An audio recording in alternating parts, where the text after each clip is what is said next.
और इस बीच बड़ी खबर सुकमा से, सुरक्षा बलों नक्सलियों के बीच मुठभेड़। जी हां, मुठभेड़ में 16 नक्सलियों के मारे जाने की खबर है। गोगुंडा की पहाड़ी पर उपमपल्ली इलाके में मुठभेड़ सुबह से चल रही है। तो सुबह से नक्सलियों के साथ सुरक्षा बलों की मुठभेड़ जारी है और पहली तस्वीर एनडीटीवी आप तक पहुंचा रहा है।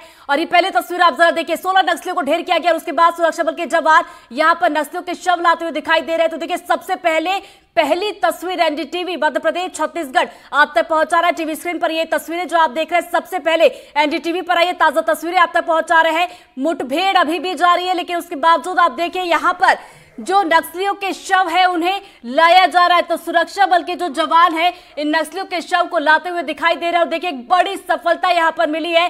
पहली तस्वीर एनडीटीवी आप तक पहुंचा रहा है। तो गोगुंडा की पहाड़ी पर उपमपल्ली में यह मुठभेड़ चल रही है और अभी तक 16 नक्सलियों के मारे जाने की खबर है। मुठभेड़ चूंकि अभी भी चल रही है, ऐसे में आंकड़े बढ़ भी सकते हैं, लेकिन फिलहाल ये पहली तस्वीर एनडीटीवी आप तक पहुंचा रहा है। एक्सक्लूसिव और पहली तस्वीरें आप इस वक्त एनडीटीवी की टीवी स्क्रीन पर देख रहे हैं। तो जहां पर ये मुठभेड़ हुई है वहां से देखिए जो नक्सलियों को मार गिराया गया है उनके शव को लाते हुए जवान यहां पर दिखाई दे रहे हैं। तो एक बड़ी सफलता नक्सलियों के खात्मे की तरफ सुरक्षा बल के जवान लगातार आगे बढ़ रहे हैं। जवानों को लगातार सफलता भी हासिल हो रही है। देखिए, साल के शुरुआत से अगर देखा जाए तो सैकड़ों की संख्या में नक्सलियों को मार गिराया गया और ये पहली तस्वीर एनडीटीवी आप तक पहुंचा रहा है मुठभेड़ से जुड़ी हुई, जहां पर इन तस्वीरों में आपको सुरक्षा बल के जवान नजर आ रहे होंगे। और ये देखिए, उनके कंधे पर नक्सलियों के शव को बुलाते हुए यहां पर दिखाई दे रहे हैं इन तस्वीरों में। और सबसे पहली ताजा तस्वीर एनडीटीवी मध्य प्रदेश छत्तीसगढ़ की टीवी स्क्रीन पर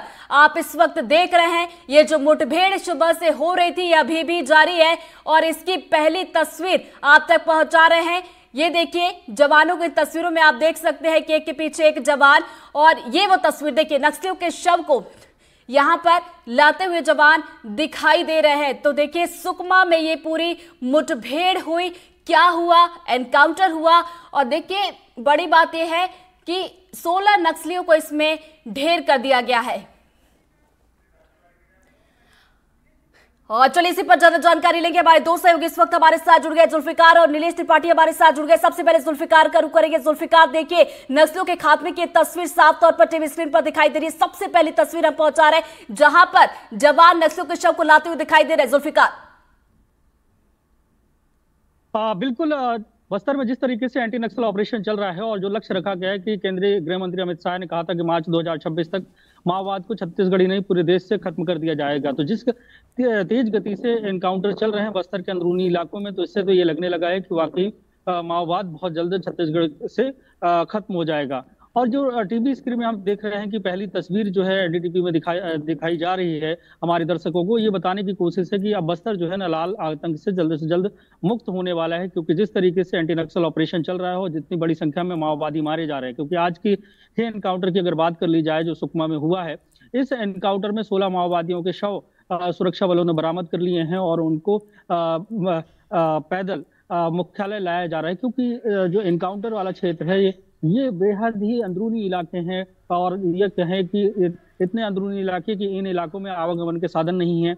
जवानों को 20 से 25 किलोमीटर तक पैदल चलना पड़ता है। और आज की घटना की अगर बात करें मुठभेड़ में, तो सुरक्षा बलों को इस बात की सूचना मिली थी कि बड़ी संख्या में माओवादी इस इलाके में मौजूद हैं, जिसके बाद से एक टीम को पूरे इस इलाके में भेजा गया और माओवादियों को घेरा गया। और सुबह से एनकाउंटर हो रहा था, दोनों तरफ से फायरिंग हुई, जिसमें बड़ी संख्या में माओवादी मारे गए हैं। 16 के तो शव बरामद कर लिए गए हैं और ये कहा जा रहा है कि ये संख्या और भी बढ़ सकती है। और जितने मारे गए माओवादी हैं उनके पास से जो हथियार हैं वो जब्त किए गए हैं और उस पूरे इलाके की सर्चिंग की जा रही है।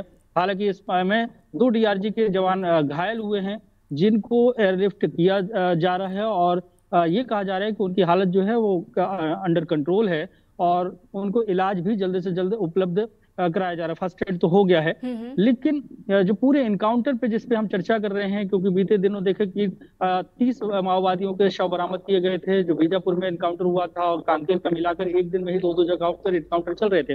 अब सुकमा के इलाके में जो एनकाउंटर हो रहा है, मतलब साफ है कि जो सबसे ज्यादा माओवाद प्रभावित इलाका सुकमा है, बीजापुर है, दंतेवाड़ा है, मुठभेड़ में बरामद हुए।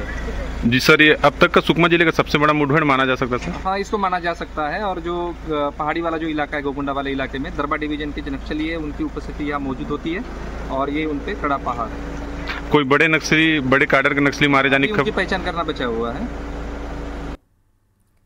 तो ये देखिए, अब इस पर ये प्रतिक्रिया सुन रहे थे, आप बयान सुन रहे थे कि बस्तर, माफ कीजिएगा, दरबा डिवीजन के जो नक्सली है उनकी मौजूदगी इन पहाड़ियों पर होती है, तो उनका सफाया यहाँ पर जवानों ने किया है। और कौन से कैडर के ये नक्सली है इनकी अभी पहचान की जा रही है, लेकिन ये पुष्टि हो चुकी है इसके 16 नक्सलियों को हमारे जवानों ने मार गिराया। जुल्फिकार का दोबारा मैं रुख करूंगी, नीलेश का रुख कर लेते। नीलेश, हमारे जवानों के हौसलों को सलाम है कि देखिए नक्सलियों के ठिकाने में घुसकर उनका सफाया कर रहे हैं।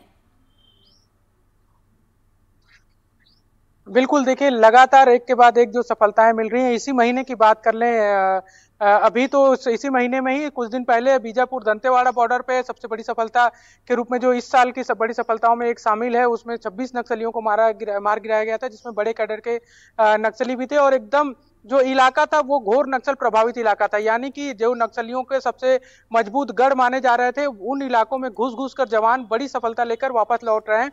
और अभी आज की जो सफलता है वो भी घोर नक्सल प्रभावित इलाका है और बड़े कैडर के शामिल होने की सूचना थी। इनपुट था कि जगदीश जो डीवीसीएम है उस इलाके में जो सक्रिय है, उसकी सूचना उसके मौजूदगी की, उसके टीम की मौजूदगी की इनपुट पर सर्च ऑपरेशन किया गया था। और अभी तक हालांकि शवों की पहचान नहीं की गई है, यानी कि हो सकता है कि उसमें बड़ी सफलता उसको भी मारने में मिली हो। हालांकि इस पर अभी आधिकारिक पुष्टि नहीं है, लेकिन बड़े कैडर के मारे जाने की संभावना अभी भी है, क्योंकि जो जब मुठभेड़ होती है और उसके बाद जो हथियार बरामद किए जाते हैं उससे भी एक अंदाजा लगाया जा सकता है कि जो हथियार बरामद हुए हैं उससे वो हथियार किस लेवल के कैडर रखते थे नक्सलियों के। तो बड़ी सफलता के रूप में इसको देखा जाना चाहिए। और लगातार एक के बाद एक 10 दिनों के भीतर ये दूसरी बड़ी सफलता, 10 से 15 दिनों के भीतर। और एक आंकड़े की भी जिक्र मैं कर दूं कि साल 2024 से अब तक, यानी कि लगभग 15 महीनों में ही 350 नक्सलियों को, अगर आज के आंकड़े को मिला दिया जाए तो 350, 351 के आसपास नक्सलियों को मार गिराया गया है। और इसके अलावा 1250 से ज्यादा नक्सलियों को गिरफ्तार किया गया है इन्हीं 15 महीनों के दरमियान। और इन्हीं 15 महीनों के दरमियान 1000 से ज्यादा नक्सलियों ने सरेंडर किया है, यानी कि हर मोर्चे पर फोर्स जो है और सरकार जो है वो काम कर रही है। चाहे वो हथियार से लड़ने की बात हो तो भी मजबूती से लड़ रही है, गिरफ्तारी की बात हो तो भी कर रही है, और इसके अलावा सरेंडर भी करवा रही है कि आप वापस मुख्य धारा में जुड़ जाइए। तो ये आंकड़े अपने आप में इस बात के संकेत है कि जो एक टारगेट लेकर चला जा रहा है कि मार्च 2031 तक नक्सल समस्या का समाधान करने का जो टारगेट है, उसकी दिशा में बहुत तेजी से सरकार और फोर्स जो है वो आगे बढ़ रही है। और हर तरह के ऑफर नक्सलियों को दिए जा रहे हैं कि अगर आप वापसी की रास्ते पे आना चाहते हैं तो आपका बहुत स्वागत है, आपके लिए बहुत बड़ी बेहतरीन योजनाएं बनकर तैयार हैं, जो आपको मुख्य धारा में जोड़ने के लिए बहुत, और मुख्य धारा से इसमें स्टेबल करने के लिए भी, संश्लेषण के लिए भी आपको जो आपका दिनचर्या को सुधार सके, इसके लिए भी बड़ी योजनाएं हैं। और अगर आप नहीं मान रहे हो तो फिर आपसे लड़ाई भी लड़ी जाएगी, और लड़ाई के एंड पे आपको ही नुकसान होना है। इस बात के संकेत भी लगातार एक के बाद एक सफल ऑपरेशन से दिए जा रहे हैं। जी बिल्कुल। और जुल्फिकार, देखिए खात्मा साफ तौर पर दिखाई दे रहा है। देखिए जवानों को, माफ कीजिएगा, नक्सलियों को जहां पर मार गिराया जा रहा है, तो वही हम देख रहे हैं कि नक्सली भी बड़ी संख्या में आत्मसमर्पण कर रहे हैं। क्योंकि पहले हम देखते थे कि कई समय के बाद नक्सलियों के आत्मसमर्पण की खबरें आती थी, लेकिन अब हम खुद खबरें पढ़ते तो हम ये देखते हैं कि हर दिन कहीं ना कहीं से नक्सल प्रभावित क्षेत्र से नक्सलियों के आत्मसमर्पण की खबरें भी आ रही हैं। जुल्फिकार, क्या आप तक मेरी आवाज पहुंच रही है? तो चलिए हम दोबारा जुड़ने की कोशिश करेंगे। नीलेश हमारे साथ लगातार बने। नीलेश, आपने मेरा सवाल सुना तो इसका जवाब दें।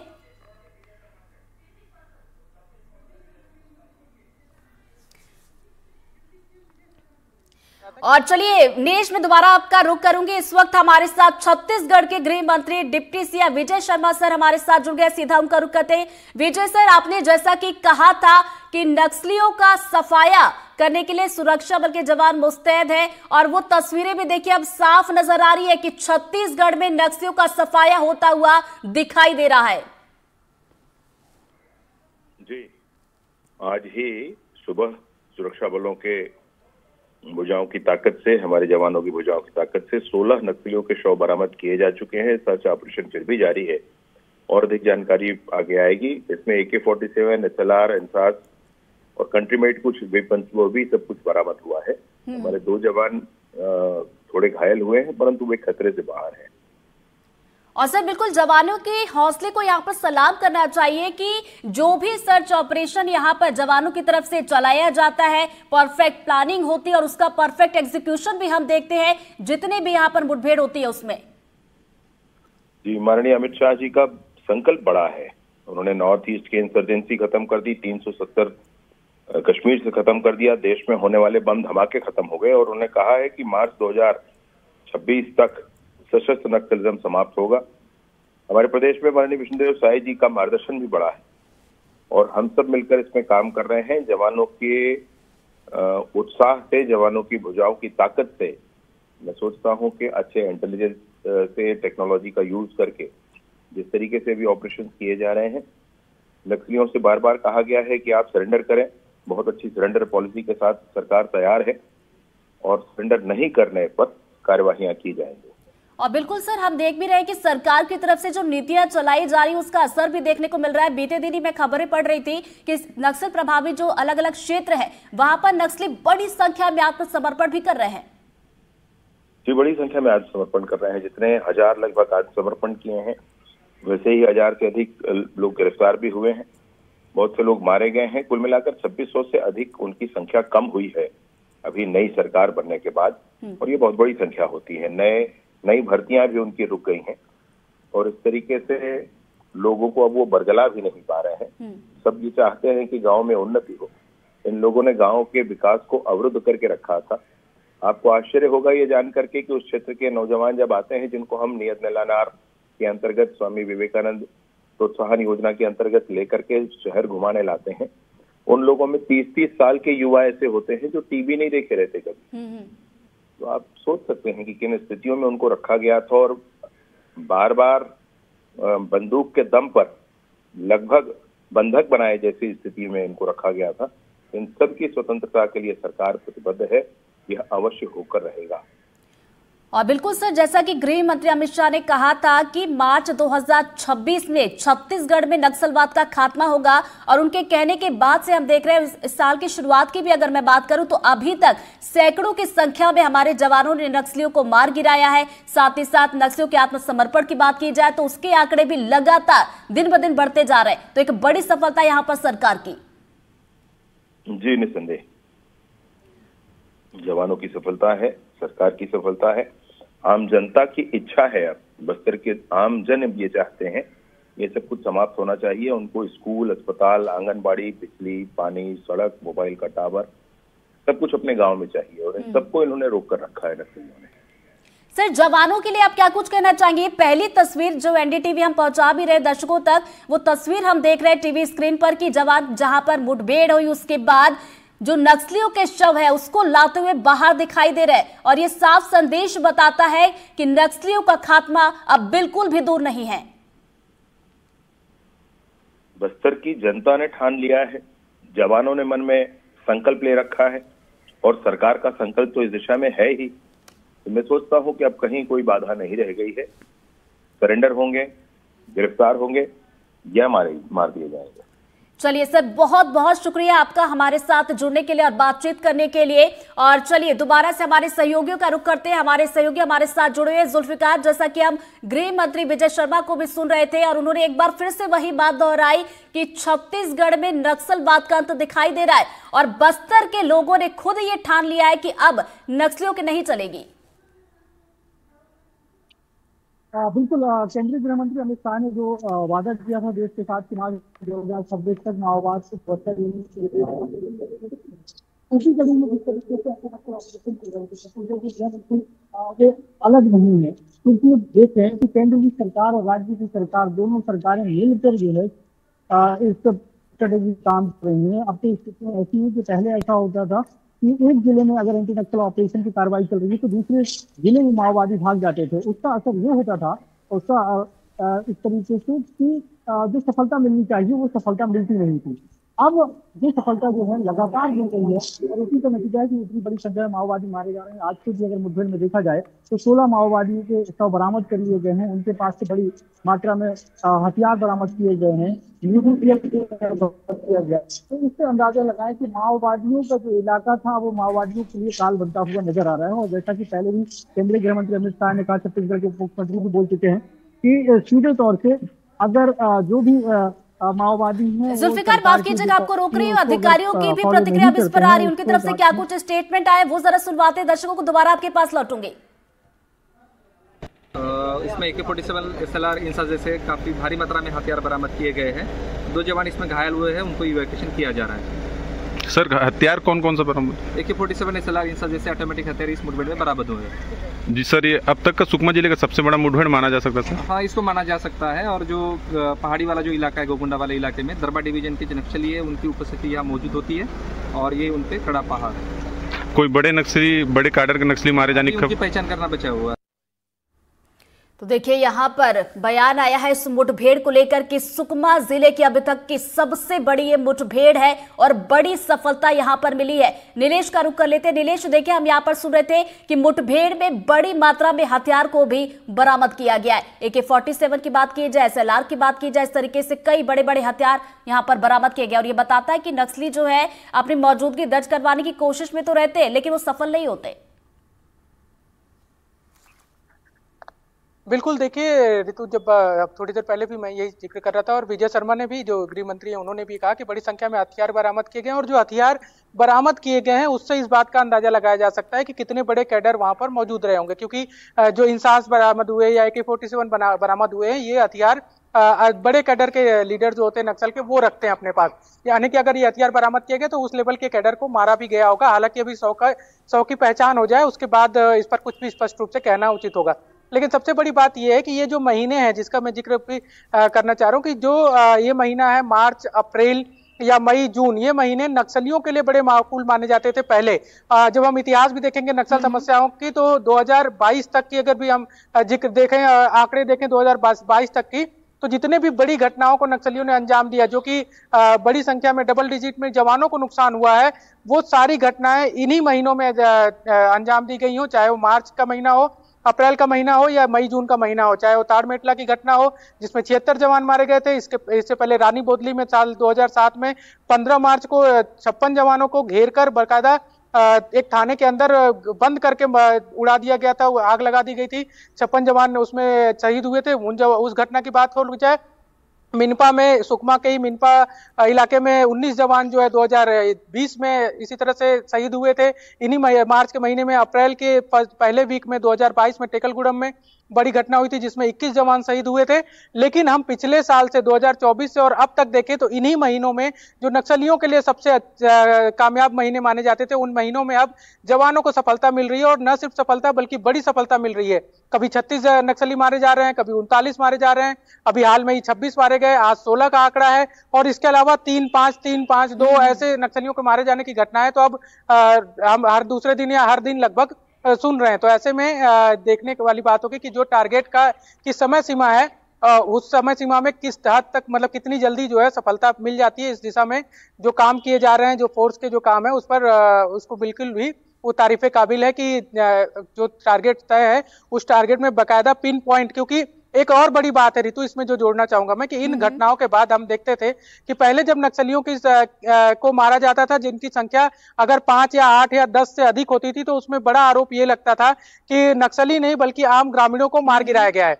पिछले 15 महीनों की हम बात करें तो ऐसे आरोपों की संख्या नहीं लगी हो ऐसा नहीं है, लेकिन बहुत सीमित है। और खासकर जो बड़े मुठभेड़ हुए हैं जिनमें 15 से ज्यादा नक्सली मारे गए हों, 20 से ज्यादा नक्सली मारे गए हों, उनमें भी इस तरह के आरोप नहीं लग रहे हैं कि कोई आम ग्रामीणों को मार दिया गया हो। ज्यादातर ऐसे आरोप नहीं लग रहे हैं। इसका ये मतलब है कि नक्सलियों को ही फोर्स जो है वो चुन चुन कर मार रही है और इस बात का विरोध खुद नक्सली भी नहीं कर पा रहे हैं। जब भी रिलीज आ रही है तो वो ये मान रहे हैं कि हमारे इतने साथियों को मारा गया है मुठभेड़ में। तो ये भी एक बड़ी सफलता है कि जो ये मुठभेड़ हो रही है उसमें नक्सली मारे जा रहे हैं, उस पर सवाल नहीं उठ रहे हैं। क्योंकि इससे पहले हमने देखा है कि जब इतनी बड़ी संख्या में नक्सली मारे जाते थे तो एक बड़ा सवाल ये होता था कि वो नक्सली नहीं थे, आम ग्रामीण थे, कुछ अपने त्योहार के लिए जा रहे थे, पंडुम की तैयारी कर रहे थे और पैनिक फायर में या यूं कहें कि क्रॉस फायरिंग में वो मारे गए बाद में नक्सली जो है। इस तरह की बातें आती थी। लेकिन अभी जो मुठभेड़ हो रही है, जो ताजा मुठभेड़ हो रही है, उनमें इस तरह के आरोप भी नहीं लग रहे हैं। तो ये भी एक बड़ी सफलता है जो जिसको हमको देखना चाहिए बड़ी सफलता के रूप में। ऋतु और नीलेश, बिल्कुल जवानों की जितनी तारीफ की जाए उतनी कम है। जैसा कि मैं पहले भी जिक्र कर रही थी कि कोई भी ठिकाने पर नक्सलियों के जब जवान पहुंचते तो उनकी प्लानिंग देखिए बड़ी परफेक्ट होती है और बिल्कुल परफेक्ट तरीके से उसका एग्जीक्यूशन भी देखने को मिलता है, जिसका नतीजा इस वक्त हम तस्वीरों में देख रहे हैं।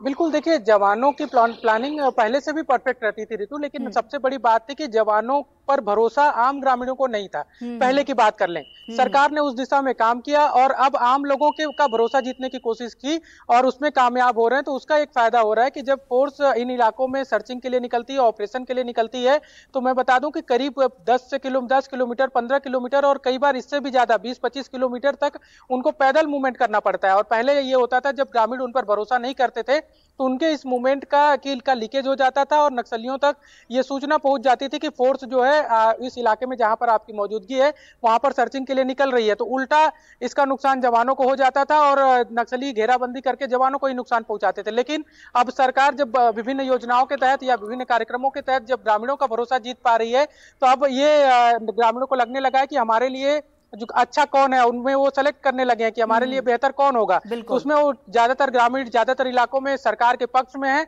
और उसका फायदा ये मिल रहा है कि जब फोर्स मूवमेंट कर रही है तो इसका लीकेज भी नहीं हो रहा है, प्लानिंग सटीक है, पिन पॉइंट लोकेशन मिल रहे हैं और ऑपरेशन को लॉन्च किया जा रहा है और ऑपरेशन में सफलता भी मिल रही है। ये भी एक बड़ा कारण है क्योंकि ग्रामीणों का भरोसा जीतने में पहले की तुलना में सरकार अब ज्यादा कामयाब नजर आ रही है। और बिल्कुल उसका असर भी देखने को मिल रहा है नीलेश, क्योंकि देखिए पहले जो है ग्रामीण थोड़े से डरे सहमे भी रहते थे, कुछ कहते नहीं थे, लेकिन अब ग्रामीणों ने खुद भी ठान लिया है कि भाई बस्तर में विकास चाहिए।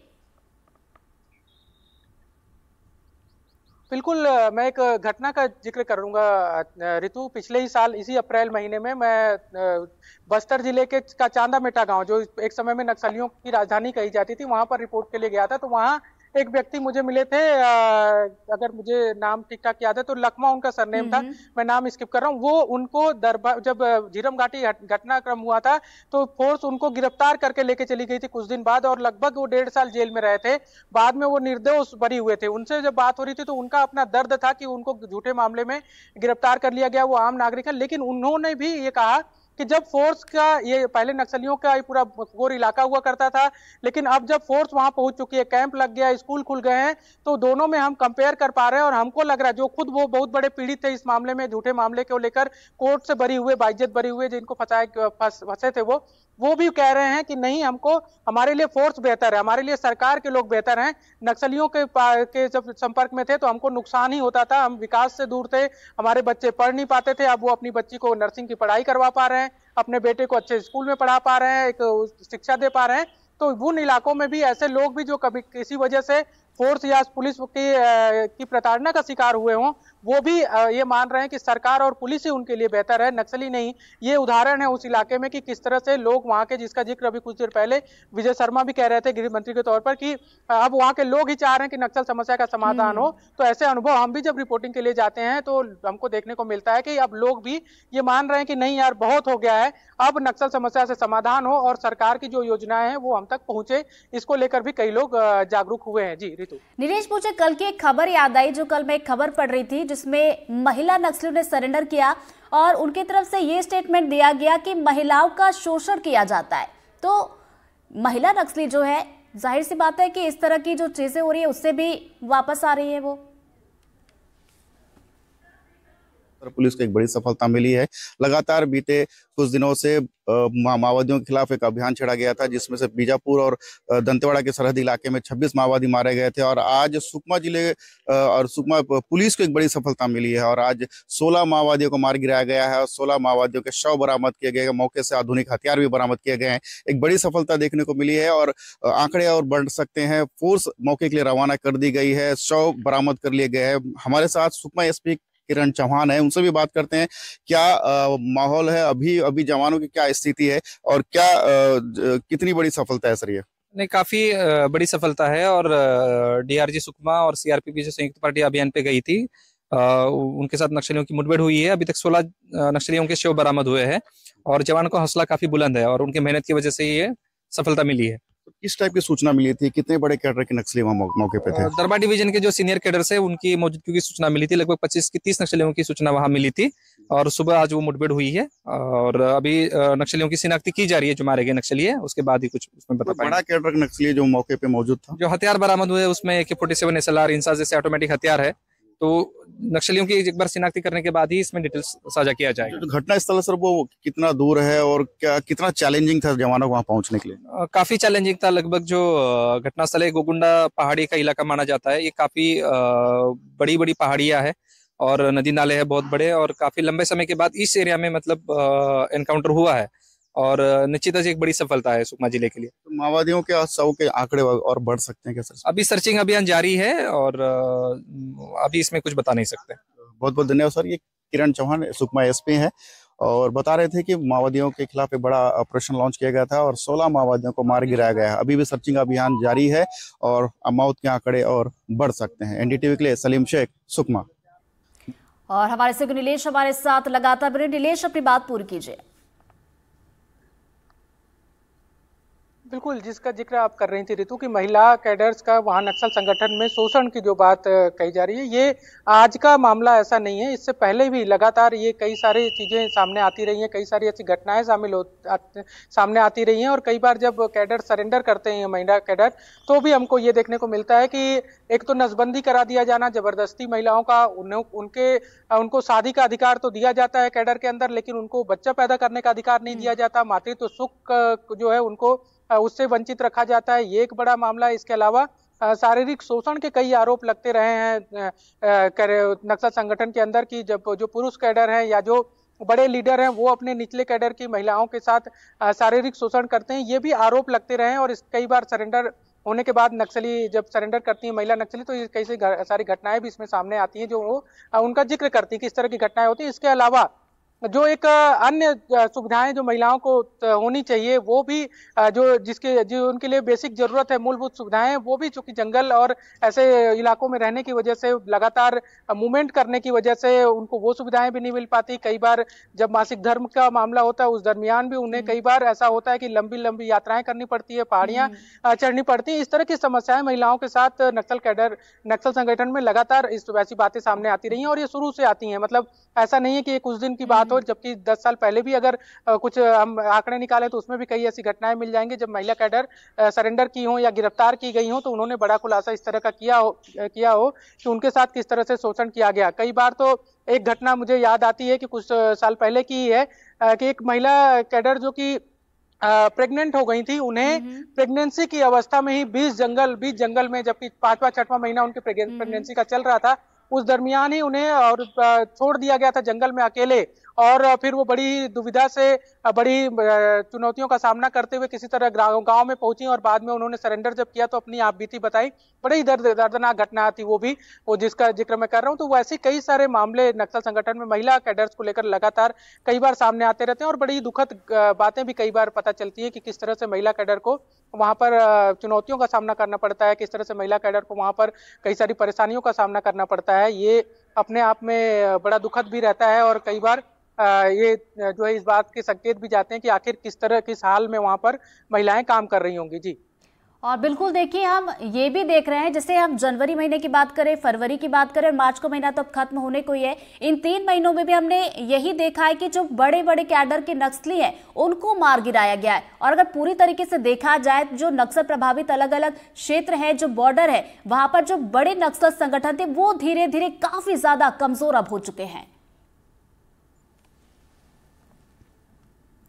देखिए ऋतु, ये जो कि आधिकारिक तौर पर कोई ऐसा बयान नहीं है और आधिकारिक तौर पर ऐसे कोई आंकड़े नहीं है कि कितनी संख्या में नक्सल कैडर हैं। हालांकि जब भी इंटेलिजेंस की बात होती है या सरकार के एंड पे बात होती है तो वो कहते हैं कि उनके पास एक सूचना है कि कुल कितने कैडर होंगे नक्सल संगठन के अंदर, जिसमें लीडर लेवल के कितने हैं, बड़े कैडर कितने हैं और निचले लेवल के कितने हैं। लेकिन ये सिर्फ अनुमान है। और हम जब नक्सल संगठन या नक्सल लड़ाई की बात करते हैं, उनके मूवमेंट की बात करते हैं, तो वो एक गुरिल्ला रणनीति के तहत लड़ाई कर रहे हैं, जिसमें ये माना जाता है कि जब आपके ऊपर ज्यादा दबाव हो तो आप शांत बैठ जाओ। नीलेश, आपको यहाँ पर रोकना चाहूंगी। ये देखिए तस्वीरें अब जो आ रही है, पहली तस्वीर आपको जरा दिखाते हैं। सबसे पहली तस्वीर एनडीटीवी आप तक पहुंचा रहा है। हमारे जो जवान इस पूरे मुठभेड़ में 2 जवान हमारे घायल हुए हैं, उनको देखिए एम्बुलेंस के जरिए यहाँ पर ले जाया जा रहा है, उनका इलाज यहाँ पर करवाया जाएगा। और देखिए यहाँ पर जवानों के लिए अगर देखा जाए तो वाकई में उनकी तारीफ जितनी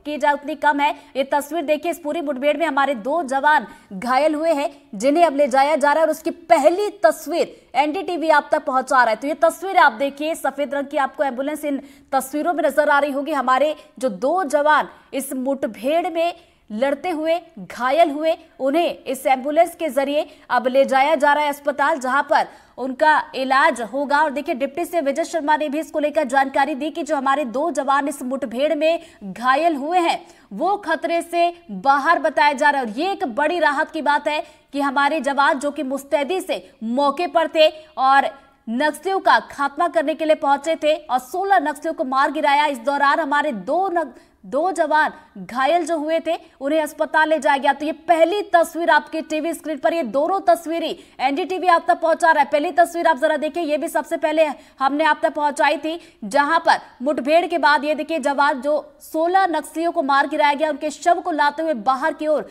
निकलते हुए दिखाई दे रहे हैं। तो वही दूसरी तस्वीर आपको दिखा रहे हैं, ये भी पहली तस्वीर हम आप तक पहुंचा रहे हैं, जो इस मुठभेड़ में हमारे 2 जवान घायल हुए हैं, उन्हें एम्बुलेंस के जरिए देखिए ले जाया जा रहा है। और जानकारी यह है कि हमारे दोनों जवान अभी खतरे से बाहर है और ये एक बड़ी राहत की बात है। तो दोनों तस्वीरें सबसे पहले एनडीटीवी पर इस वक्त आप देख रहे हैं। पहली तस्वीर हम आपको जरा फिर से बताते हैं, मुठभेड़ हुई उसके बाद की ये तस्वीर है और पहली तस्वीर है जब सुरक्षा बल के हमारे जवान यहां पर नक्सलियों को जिन्हें मार गिराया गया था उनके शव को बरामद किया गया, उन्हें लाते हुए दिखाई दे रहे हैं। हालांकि देखिए, नक्सलियों के शिनाख्ती की अगर बात की जाए तो अभी तक नहीं हो पाई है। इनकी शिनाख्ती की जाएगी तब ये पता चलेगा कि ये कौन से कैडर के नक्सली है। हालांकि देखिए, जो अधिकारियों की तरफ से स्टेटमेंट आया, जो जानकारी आई, उसके मुताबिक ये बताया जा रहा है कि दरबा डिवीजन के जो नक्सली है उनके मौजूदगी की यहाँ पर जानकारी मिली थी, जिसके बाद टीम पहुंची थी, सर्चिंग अभियान चलाया गया, ये मुठभेड़ हुई और 16 जवानों का 16 नक्सलियों का यहां पर खात्मा किया गया। तो वही दूसरी तस्वीर देखिए आपको दिखा रहे हैं। दूसरी तस्वीरों में आप देखेंगे कि इस पूरी मुठभेड़ में जो सुबह से ये मुठभेड़ चल रही थी उसमें 2 जवान हमारे घायल हुए हैं, जो कि खतरे से बाहर बताया जा रहा है। उन्हें देखिए एम्बुलेंस के जरिए यहां पर ले जाया गया है। और हमारे सहयोगी नीलेश हमारे साथ लगातार बने। नीलेश, आपकी बात अधूरी रह गई थी, चूंकि ताजा तस्वीरें आ रही थी, दर्शकों तक हम पहुंचा रहे थे, अपनी बात आप पूरी कीजिए। बिल्कुल ऋतु, मैं वही कह रहा था कि जो नक्सल संगठन है, उनकी जो रणनीति है वो गुरिल्ला रणनीति के तहत काम करते हैं। उसका ये मतलब होता है कि जब भी वो एक बड़ी मतलब दूरदर्शी योजना के तहत काम करते हैं और वो 1-2 साल नहीं, जैसे इस मूवमेंट की हम बात कर लें तो 50 साल से ज्यादा का मूवमेंट लगभग हो गया है। नक्सलवादी विचारधारा या उसकी जो शुरुआत की बात करें, नक्सलबाड़ी जो पश्चिम बंगाल का हिस्सा है वहां से, तो वो 50 साल से अधिक का समय हो गया और अभी तक वो अलग अलग इलाकों में कहीं न कहीं इनकी उपस्थिति आज भी मजबूती से मजबूत है। तो इसके पीछे कारण यही है कि ये किसी छोटी रणनीति के तहत नहीं बल्कि गुरिल्ला रणनीति के तहत काम करते हैं। और इस रणनीति के तहत ऐसा माना जाता है कि जब आपके ऊपर दबाव ज्यादा बढ़े तो आप शांत बैठ जाओ, कुछ इलाकों में सीमित हो जाओ, वहां पर मूवमेंट को रोक दो और उसके बाद इंतजार करो कि कब तक वहां पर इस तरह की गतिविधियां चलती रहेंगी। और जब दबाव कम हो या फिर मौका मिले तब फिर आप अपने विचारधारा या अपनी जो रणनीति है उसको आगे बढ़ाओ। तो इस रणनीति के तहत चूंकि नक्सल संगठन काम करता है, तो इसलिए ये कह पाना कि पूरी तरह से कमजोर पड़ गया हो नक्सल संगठन, ये अभी उचित नहीं होगा, क्योंकि हो सकता है कि लगातार ये हम जरूर देख रहे हैं कि एक के बाद एक बड़ी सफलताएं मिल रही हैं, बड़े सारे कैडर मारे जा रहे हैं, लेकिन आपके पास इस बात के आंकड़े आधिकारिक तौर पर नहीं है, न तो सरकार के पास, न तो किसी ऐसे पब्लिक फोरम में कि जिनको ये पता हो कि इतनी संख्या में नक्सल संगठन के लोग हैं, 4000 हैं, 5000 हैं, 10,000 हैं, जिनमें से हमने 15 महीने में जैसा कि बात कर रहे थे विजय शर्मा की, उनमें से 350 लोगों को मार दिया है और इसके अलावा 1200 से अधिक गिरफ्तार हुए हैं और उसके अलावा सरेंडर भी 1000 से अधिक लोगों ने किया है। तो 2600 लगभग लोगों को कम कर दिया है हमने। ये कहना एक आंकड़े के तौर पर ठीक है, एक बड़ा आंकड़ा भी है, लेकिन ये चूंकि आपके पास फाइनल आंकड़े नहीं है कि कुल संख्या कितनी है, कौन लोग हैं, पूरी आइडेंटिफिकेशन नहीं है हर व्यक्ति का, क्योंकि सिर्फ जंगल में लड़ने वाले ही नहीं, शहरी इलाकों में भी कई सारे उस विचारधारा से जुड़े लोग हैं, उसको समर्थन करने वाले लोग हैं, जो डायरेक्ट समर्थन करते हैं, उन तक आप कैसे पहुंच पाते हैं। और जब इस तरह से दबाव बढ़ रहा है तो हो सकता है वो शांत होकर किसी इलाके में बैठ गए हों, अपने नॉर्मल दूसरी गतिविधियों में लग गए हों और इंतजार कर रहे हो कि कब मूवमेंट कम हो और उसके बाद वो फिर से पैर पसारे। तो इसलिए ये कह पाना कि पूरी तरह से कमजोर हो रहा है संगठन, ये अभी फिलहाल मुझे लगता है कि जल्दबाजी होगी ये कहना, और जब तक पूरी तरह से इस पर सरकारी एक बयान ना आ जाए, सरकारी तौर पर आंकड़े ना हो गया कि पूरी तरह से सशस्त्र बल खत्म कर लिए गए, क्योंकि आप कहां से आंकड़े लाओगे, कोई ये एक गैंग नहीं है जैसा कि हमने देखा है कि उत्तर प्रदेश, बिहार या दूसरे राज्यों में हम देखते हैं कि कोई सारा एक गैंग काम करता है, उस गैंग का एक मुखिया होता है, सरगना होता है, और उसके अंदर में काम करने वाले 10, 20, 50 लोग होते हैं, 100 लोग होते हैं या उससे अधिक होते हैं, और आप सरगना को मार देते हो तो आपको लगता है कि पूरा गैंग अब एक तरह से बिखर गया है और सरगना और उसके अलावा टॉप लोगों को मार देते हो। तो लेकिन यहाँ पर आपके पास वो पूरी संख्या नहीं है कि आपका एक कोई गैंग नहीं है, पूरी तरह से गुरिल्ला रणनीति के तहत बना एक संगठन है। तो उस संगठन को आप किस तरह से कमजोर कर पाते हो विचारधारा से, उससे लड़ाई लड़कर। नीलेश, आप बने रहिए हमारे साथ, आगे भी आपसे चर्चा जारी रखेंगे, इस पर बातचीत हम करेंगे। छोटे से ब्रेक के लिए रुक रहे, फौरन लौटेंगे। आप बने रहिए एनडीटीवी मध्य प्रदेश छत्तीसगढ़ के साथ।